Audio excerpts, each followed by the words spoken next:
Hello and welcome to the 60 for 30 project. My name is Xander. I'm sitting here with Jim Linsey. How are you? How are you doing, Xander? I'm doing well. Today's been a pretty good day. So let's go ahead and get started. What neighborhood are you from, or what neighborhood do you currently live in? Currently, I live in, they call it, I believe, the Allendale area of Kenosha. Okay. That's 10th Avenue behind Kingfish Stadium. I live across the street from Southport Elementary, so I am a Southsider. Different from where I was raised. I was raised on the north side, in between, let's say, 37th Avenue and 42nd Avenue. We probably lived in 5 or 6 locations in those areas. So Okay. I was always a north sider. My wife and I, we bought our house in 2009 here on the south side, so I'm currently a south sider. So any conflicting loyalties between North Side and South Side, or? A little bit, and now I coach at Trimper. My whole family has been Bradford, from day one, mother, grandmother, everybody was Bradford. So more that type of rival, north and south, but I grew up on the north side, but I stayed on the south side, Back then, it was really just Kenosha. We didn't, you had your sides, but everybody kind of looked out. It wasn't a deadly rivalry like that. If I was on the south side, people didn't treat me like a north sider. Yeah. Those words weren't really thrown around too much back in the days. So, what do you think is Kenosha's culture, or what have you experienced as Kenosha's culture? I've seen Kenosha change. I was born in Kenosha, St. Cat's Hospital on Sheridan Road. It's now a retirement home, but it used to be St. Cat's Hospital. I was born there in 1976. Like I said, my younger years were spent on the north side of town. It was a little bit segregated in Kenosha at the time, but it was all Kenosha.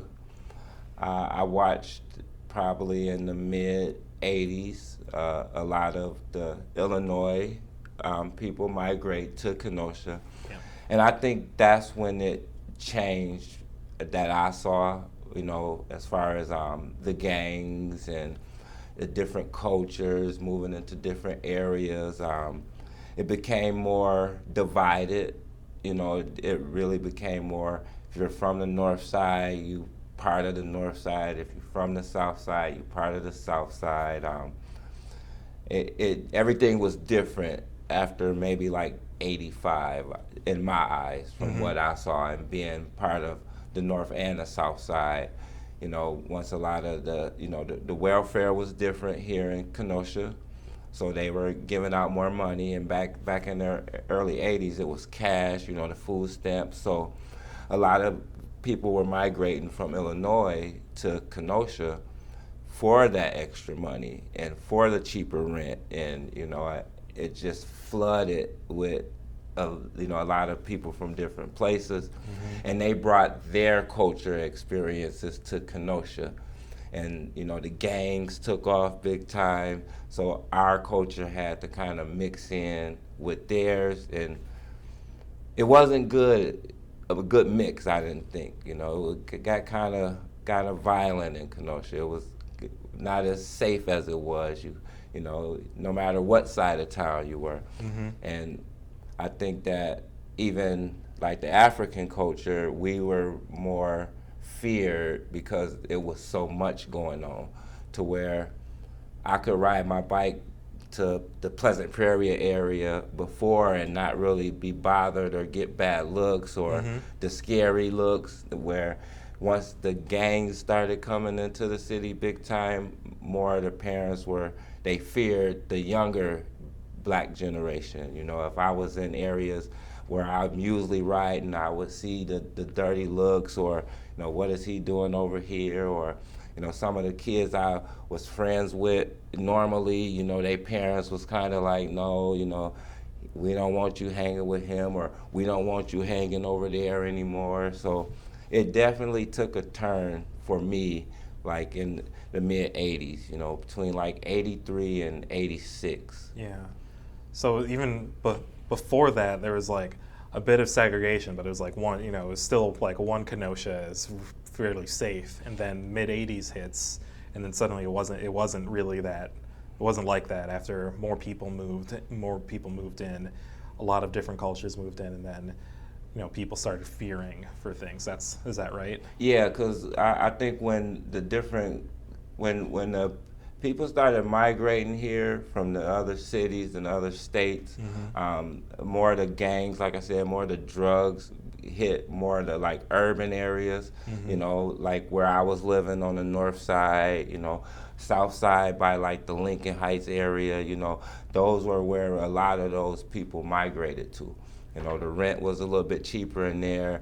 There was more, you know, apartment type of housing projects in those areas. So, and they still had their Illinois ties with the gangs and the drugs.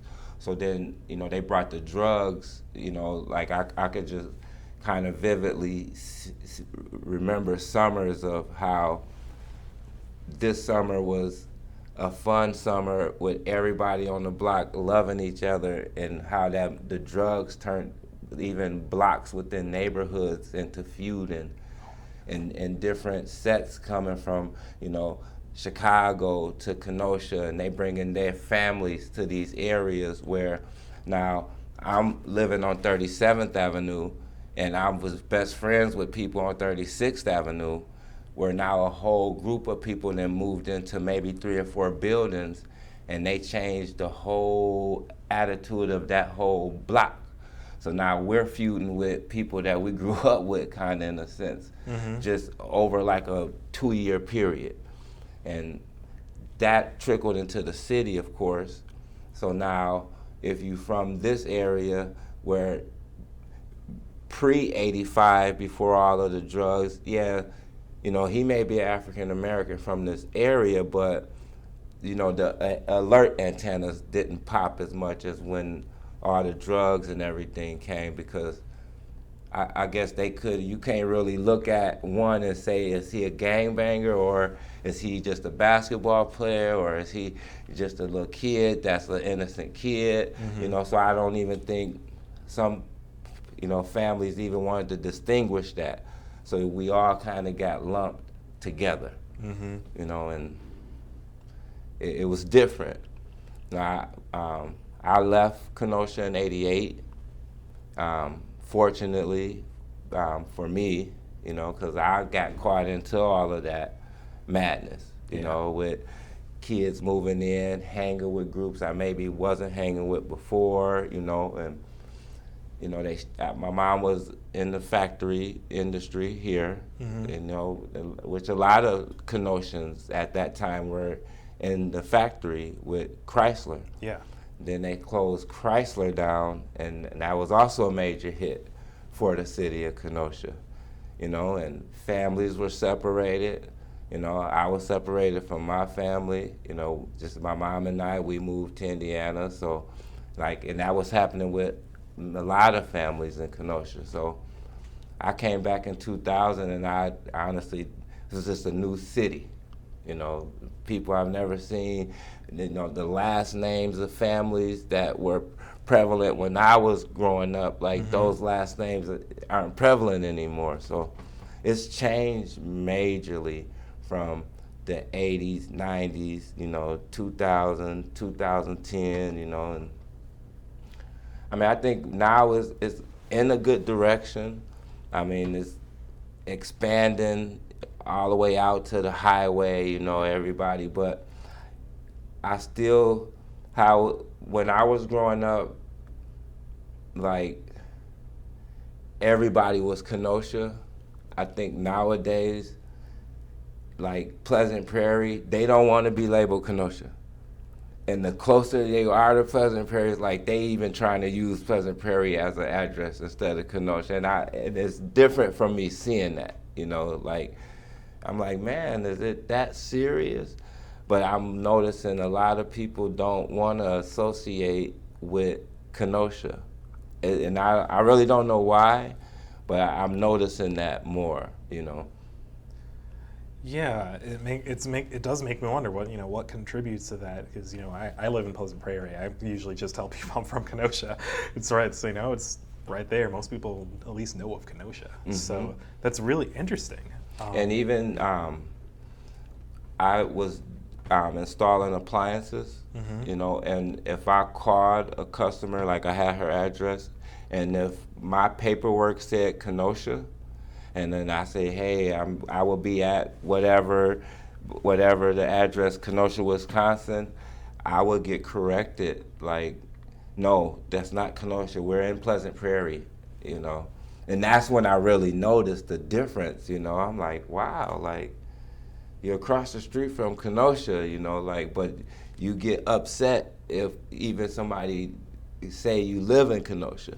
Like that started making me really notice the difference of how it is now, Like I said, when I was growing up, I didn't know it was a Pleasant Prairie. I didn't really know it was a Summers, and I was in those areas, but to me, everybody was Kenosha. It wasn't people quick to say, no, I'm from Pleasant Prairie. I don't live in Kenosha. So, like you say, you live in Pleasant Prairie, but you say you live in Kenosha. You know, and I think some people may not like you in Pleasant Prairie claiming Kenosha, which to me is sad, because really in reality, we are in this little area. I get, like in Chicago, you got the suburbs of Chicago, those are day cities, but here, it's kind of all one. That's what I'm used to, at least. Okay. And so, you said you came back to Kenosha around like early 2000s, right? And you said it was very different. It was like almost a new city. What was that like, coming back to what felt like a new city? It was refreshing in a way, because of the way the city expanded. It was different for me, of course, especially growing up here, being able to take certain roads to get in certain areas, and, seeing how it expanded so much, of course, more people, more traffic. But the people and the areas that were different as well. Like where I was raised up, it was majority African Americans, where now it's more mixed between African American and Hispanic. Even the projects that I lived in, they've tore them all down, and like the dead end, they tore the dead end down and they built houses there now, and they're all occupied by the Hispanic culture, and like the gas station I used to go to is more of a Hispanic gas station. Like, that's different for me, because when I was in Kenosha growing up, there weren't that many like Hispanic families. Where now, like where I used to live, it's like 50-50. Yeah. And there's more Hispanic restaurants and grocery stores, and like it wasn't like that when I was growing up in this area. And it's big time like that now. Like it was more just, the African Americans and the Caucasians. But now I think the Hispanic culture has made a big print in the Kenosha community, from what I've seen since I've been back. So what differences has that made, since coming back? Good food. I will say that, a lot of good restaurants. I think that's given, I've given us more of a chance to get out of our comfort zone and learn more about other cultures. I think the Spanish language is something that's being picked up more, by our community. I know when I was in high school, and I even took Spanish in college, but it was more like I would never need this. Yeah. You know, where now as I look back, I pinch myself like, man, I wish I would have really, really dove into that, you know, because it just opens so many more doors being bilingual, you know, and I mean, I think it's awesome, you know, I mean, I just think their culture and what they stand for and, you know, how hard they work and how family oriented they are, I think it's great for the Kenosha community, you know, because like I said, they do a lot for the community, and they hard workers for the community as well. So, I mean, it's kind of a win-win, you know, from what I've experienced. I haven't had any bad experiences, so I embrace it. Okay. So now going to, like, you know, more recent culture in Kenosha, and now, you know, as you mentioned, our Hispanic community has gotten a lot bigger. You know, we're fairly past the mid '80s, it seems, and it's gotten better from then. Now, you know, 2021, 2020, what have you seen about Kenosha's culture? What would you have to say about what you've experienced of it?